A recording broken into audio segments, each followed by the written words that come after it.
The rise and fall of Hendrik Verwoerd in the 17th century. The Dutch East India Company, a powerful trading empire, sought a foothold in the southern tip of Africa. On April 6, 1652, Jan van Riebeek arrived at the Cape of Good Hope with a mission: establish a refreshment station to supply ships traveling between Europe and Asia. It was in T their first brush with South Africa. VOC ships had passed by before, but it was their first permanent settlement. The Cape's fertile land and strategic position made it ideal. These settlers, later called Boers or Afrikaners, built farming communities and began to spread inland, forging a distinct identity. But the land wasn't empty. The Khoisan pastoralists and hunter-gatherers who'd lived there for millennia faced the newcomers. At first trade occurred, but tensions flared over cattle and grazing land. The Dutch, armed with guns and organized tactics, clashed with the Khoisan in small wars, like the First Khoi-Dutch War of 1659. Disease, especially smallpox brought by Europeans, devastated indigenous populations too. Over decades, the Khoisan and other groups like the Xhosa further east were pushed back or absorbed. Their resistance no match for Dutch firepower and expansion. The British arrived later, seizing the Cape Colony in 1795 and solidifying control by 1806. Tensions grew over British rule, especially anti-slavery laws. Driving the Boers to embark on the Great Trek in the 1830s and 1840s, they founded independent republics: the Orange Free State and the Transvaal, free from British dominance. But freedom was short-lived. The Anglo-Boer Wars, first in 1880 to 1881. Then the brutal Second War from 1899 to 1902 saw British scorched earth tactics and concentration. Camps devastate Boer communities, thousands died, and a deep resentment took root.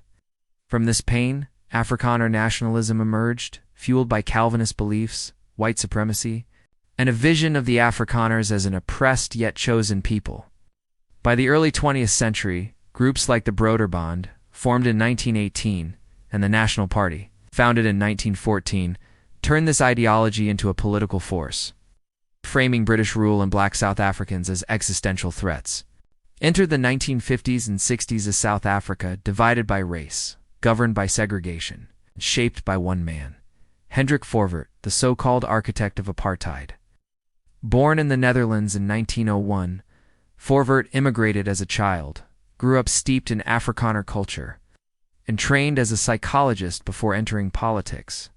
He rose to power in 1958 as prime minister, driven by a radical belief: racial separation wasn't oppression, but a path for each group to develop apart. To him, white South Africans had a divine duty to civilize the nation while preserving their dominance. Under Verwoerd, apartheid hardened into law. The Group Areas Act forced racial segregation of neighborhoods. The Bantu Education Act crippled black education, designed to keep them subservient. Past laws turned black South Africans into strangers in their own land, requiring ID books to move. Verwoerd's grand vision? Homeland's isolated territories where black people were exiled, stripped of citizenship. He called it a solution. The world called it tyranny.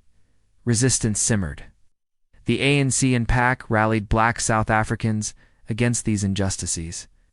Internationally, South Africa faced growing condemnation. Yet Verwoerd pressed on till September 6, 1966, in the halls of Parliament. A messenger named Dimitri Sofondas approached him. In a flash, Sofondas stabbed Verwoerd multiple times.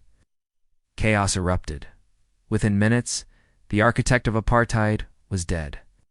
The government branded Sofondas insane, burying any political motive.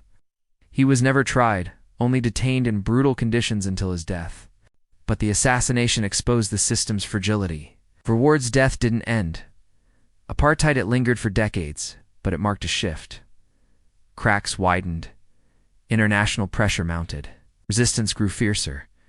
South Africa's rigid order began to falter. The era of apartheid's architects ended in blood. Struggle for freedom, though, burned brighter. South Africa's darkest chapter would not last forever.